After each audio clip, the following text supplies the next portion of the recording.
нар 5 хүнтэй тийм ээ 5 хүртэлх одоо жилийн өмнө бүртгүүлсэн аж ахуйн нэгжийн хэрвээ та 5 ажилтнтай бол 3 ажилтныг шууд нийгэм даатгалын шимтгэлээс чөлөөлж байна.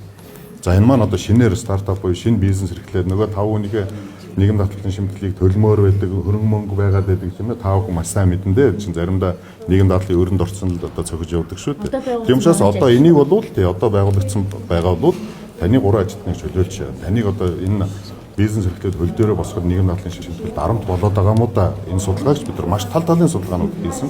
Ингээд 10 саяны одоо 3 хүртэлх ажилтны нийгэм даатгалын шимтгэлийг чөлөөлё гэдэг асуудал болж ирж байгаа. За энэ маань бол одоо яг энэ сүүлийн 5 жилийн хугацаанд бүртгүүлж үйл ажиллагаа явуулж байгаа 5-аас ихгүй ажилтнаа гарааны бизнес эрхлэлтийг 3-ын чөлөөлё 3 хүртэл гэдэг